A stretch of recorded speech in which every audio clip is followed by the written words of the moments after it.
উনি একটা রং চা খাওয়াতেন আমাদেরকে, কখনো কখনো একটা চিপস ৩-৪ জনে ভাগ করে খেতাম। এটা তো স্বপ্নের বাজেট হবে। আমরা স্বপ্ন দেখেছি সংসদ সদস্য হব। মাননীয় স্পিকার, আমাদের মাননীয় প্রধানমন্ত্রী অত্যন্ত মিতব্যয়ী, অপচয় পছন্দ করে না।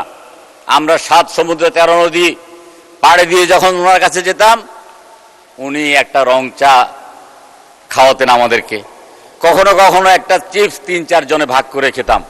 এখন দেখছি মাননীয় প্রধানমন্ত্রী, তার খাদ্যের বাজেট ১৫০ টাকা। এটা অবশ্যই গ্রহণযোগ্য, অপচয়কারী শয়তানের ভাই। কিন্তু মাননীয় স্পিকার, আমাদের এই বাংলাদেশে অত্যন্ত চমৎকার একটা বাজেট দিয়েছেন। এই বাজেটের বিরুদ্ধে বক্তব্য কি?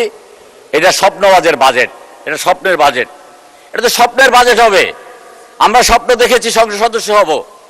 সেই কারণে আজকে এখানে অনেক ঘাত আঘাত প্রতিকূলতা রাজনৈতিকভাবে মোকাবেলা করে আজকে সংসদ সদস্য হিসেবে বক্তব্য রেখেছি, স্বপ্ন দেখেছি বলেই।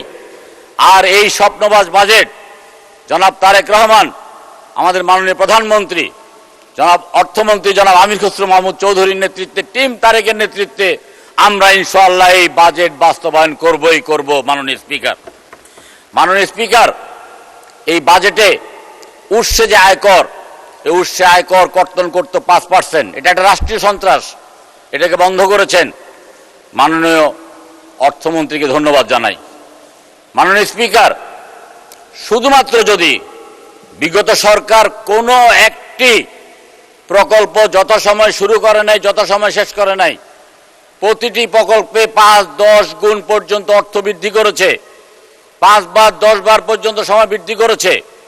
শুধুমাত্র যদি প্রকল্প প্রণয়নে বাজেটটা ঠিক রাখে, ওই পর্দা এবং বালিশের কেলেঙ্কারি না করে, এবং যথাসময়ে যদি আপনার প্রকল্প বাস্তবায়ন হয়, তাহলে এই বাজেট বাস্তবায়ন করা অসম্ভব কোনো কিছু নয়। মাননীয় স্পিকার।